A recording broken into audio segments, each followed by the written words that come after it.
আজ আমি বানাবো ডিম ভাপা, একদম অন্যরকম নতুনত্ব একটা রেসিপি।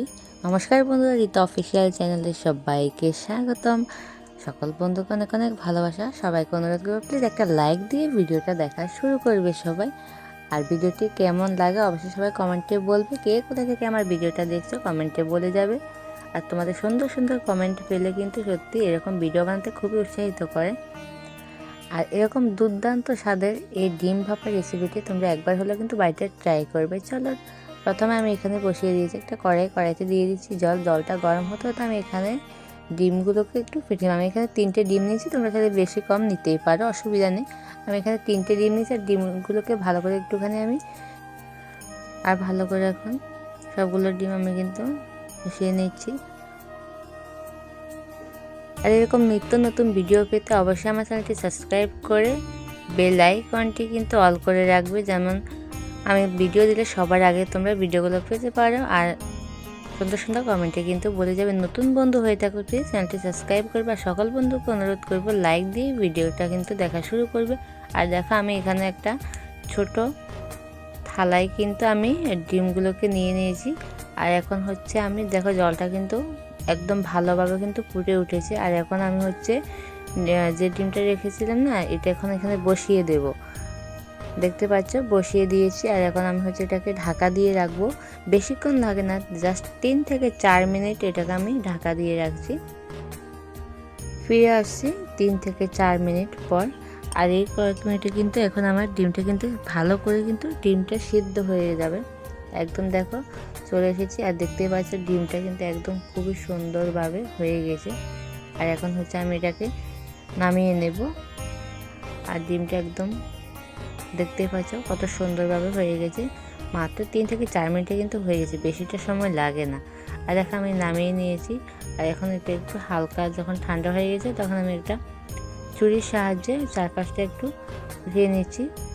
আর ভালো করে দেখো ডিমটা কিন্তু খুব সুন্দরভাবে উঠে গেছে। আর এখন হচ্ছে আমি ছোটো ছোটো করে কেটে নেব। একটা ছুরির সাহায্যে কিন্তু আমি ডিমটাকে কেটে নিচ্ছি। আর এরকম করে কিন্তু ছোট ছোট করে পিস করে নেব। খুবই সুন্দরভাবে কিন্তু ডিমটা হয়ে গেছে। আর এখন দেখো আমার সবগুলো কিন্তু খুব সুন্দর করে ছোট ছোট করে কিন্তু আমি এরকম কেটে নিচ্ছি। আর দেখো সবগুলো কিন্তু কেটে নেওয়া হয়ে গেছে। আর দেখতে পাচ্ছ কত সুন্দর করে আমি এরকমভাবে কিন্তু সবগুলো ডিম কেটেছি। আর একটু কথা তোমাদেরকে বলতে ভুলে গেছিলাম, ডিমটা যখন আমি ভাপাতে দিয়েছিলাম তখন আমি একটুখানি লবণ দিয়েছিলাম, যেটা স্কিপ হয়ে গেছে আর বলতেও ভুলে গেছিলাম, সরি। আর দেখো এখানে কিন্তু আমি নিয়ে নিয়েছি হচ্ছে 2টো আলু, একটা টমেটো নিয়েছি, 2টো কাঁচা লঙ্কা নিয়েছি, একটা পেঁয়াজ। আর এখন দেখো আমি এখানে কড়াই বসিয়ে দিচ্ছি। কড়াইটা যখন গরম হয়ে গেছে তখন আমি এখানে দিয়ে দিচ্ছি পরিমাণ মতো তেল। তোমরা একটা চাইলে সর্ষের তেলও কিন্তু করতে পারো। আর আমি এখানে তেলটা দিয়ে হচ্ছে এখন পেঁয়াজগুলো দিয়ে দেবো। একটা বড় সাইজের একটা পেঁয়াজ নিয়েছি আমি, ওই পেঁয়াজটা এখন দিয়ে দিচ্ছি। পেঁয়াজ কুচিগুলো দিয়ে আমি একটু ভালো করে কিন্তু এটাকে ভেজে নেব। পেঁয়াজগুলোকে একটু তারপরে ভালো করে ভেজে নিব আর একটু লালচে করে ভেজে নিব কিন্তু আমি। আর দেখতে পাচ্ছ এটাকে প্রায় 2 থেকে 3 মিনিটের মতো পেঁয়াজটাকে আমি ভেজে নিচ্ছি। আর ভেজে নিয়ে এখন এখানে আমি দিয়ে দিব হচ্ছে আলু। যে 2টো আলু আমি কেটে রেখেছিলাম ওই আলুগুলো কিন্তু আমি পেঁয়াজের সাথে এখন অ্যাড করে দেব। পেঁয়াজটা কিন্তু দেখতে পাচ্ছি এরকম লালচে করে ভেজে নিয়েছি। এখন আলুটা দিয়ে দেব। আলুগুলো দিয়ে দিচ্ছি কিন্তু আমি এখানে 2 থেকে 3 মিনিট আলুগুলোকে কিন্তু খুব ভালো করে একটু ভেজে নেব।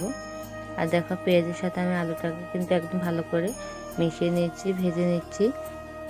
একটুখানি নেড়ে দিয়ে আমি হচ্ছে এটাকে ঢাকা দিয়ে রাখবো 2 থেকে 3 মিনিটের জন্য। আমি কয়েক সেকেন্ড এটাকে ভেজে নিচ্ছি। ভেজে নিয়ে আমি এখন হচ্ছে এটাকে ঢাকা দিয়ে রাখবো।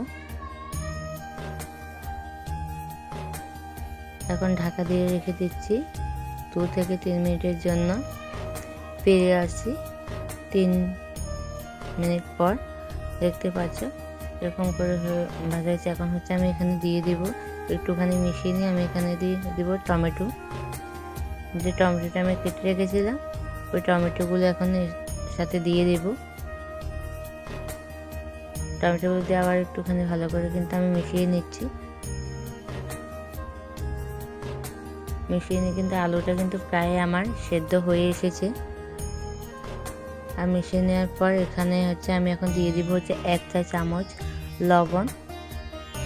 1 চা চামচ লবণ দিয়ে দিব। এখানে আধা চা চামচ হলুদ গুঁড়ো দিয়ে ভালো করে আমি মিশিয়ে নেব। মিশিয়ে নিয়ে কয়েক সেকেন্ড একটু ভালো করে এটাকে ভেজে নিচ্ছি।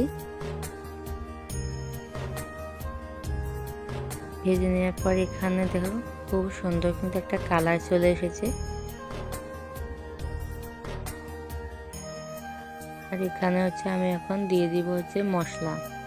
এখানে দিয়ে দিব হচ্ছে আমি 1 চা চামচ জিরা বাটা, দিয়ে দিব আধা চা চামচ আদা বাটা দিয়ে ভালো করে কিন্তু আমি মিশিয়ে নেব। আবারও মশলাটাকে ভালো করে কিন্তু সবগুলো উপকরণের সাথে মিশিয়ে নেব। ভালো করে একটু কষিয়ে নিচ্ছি। এখানে 1-1.5 মিনিটের মতো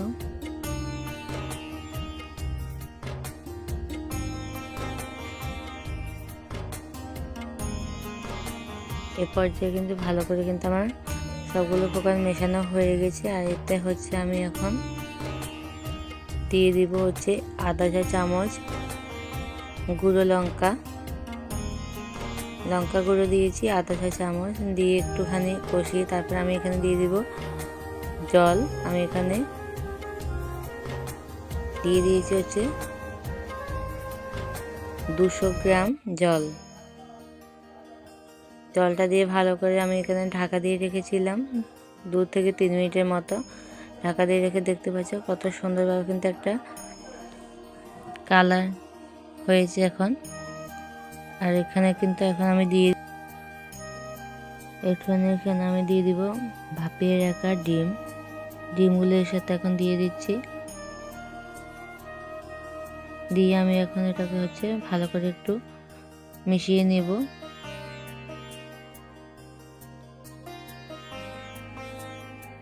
ভালো করে মিশিয়ে নিচ্ছে। আর মিশিয়ে নিয়ে হচ্ছে আমি এটা দেখতে পাচ্ছ খুব সুন্দরভাবে কিন্তু মেশানো হয়ে গেছে। আর এখন এটাকে আমি ঢাকা দিয়ে রাখবো। 4 মিনিট ঢাকা দিয়ে রেখেছিলাম। ফিরে আসি 4 মিনিট পর।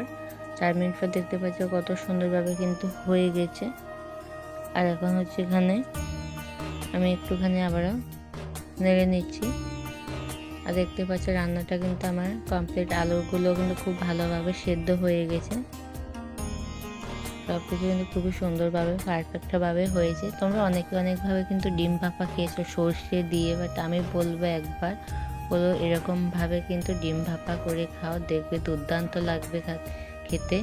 ভাত বলো, রুটি, পরোটা সব কিছুর সাথে দারুণ লাগবে। আর এতে আমি দিয়ে দিচ্ছি হচ্ছে শেষে একটু কাঁচা লঙ্কাটা দিয়ে একটুখানি মিশিয়ে আমি এখানে দিয়ে দিব গরম মশলা। সর্বশেষ আমি এখানে অ্যাড করব গরম মশলা। আমি এখানে দিয়ে দিচ্ছি 1 চা চামচ গরম মশলা দিয়ে ভালো করে মিশিয়ে নেব। আর ভালো করে মিশানো হয়ে গেছে। এখন আমি এখানে দিয়ে দিব ধনে পাতাটা দিয়ে আবার একটু মিশিয়ে নিচ্ছি। দেখতে পাচ্ছি আমার পুরো রান্নাটা কিন্তু একদম কমপ্লিট হয়ে গেছে। আর আমার রেসিপিটি যদি তোমাদের একটু ভালো লেগে থাকে সবাই কমেন্টে বলবে, আর লাইক সাবস্ক্রাইব শেয়ার করবে। তোমাদের সুন্দর কমেন্টে বলে যাবে কেমন হয়েছে। তোমাদের সুন্দর একটি কমেন্টে কিন্তু এরকম ভিডিও বানাতে সত্যিই খুবই ভালো লাগে। আর সকল বন্ধুকে অনেক ভালোবাসা এতটা সময় আমার সাথে থাকার জন্য আর আমার ভিডিওটা ফুল ওয়াচ করার জন্য। সবাই ভালো থাকবে, সুস্থ থাকবে। দেখা হবে আবার নতুন কোনো রেসিপিতে, নতুন কোনো ভিডিওতে। ভালো থেকো, সুস্থ থেকো। সবাইকে অনেক ভালোবাসা।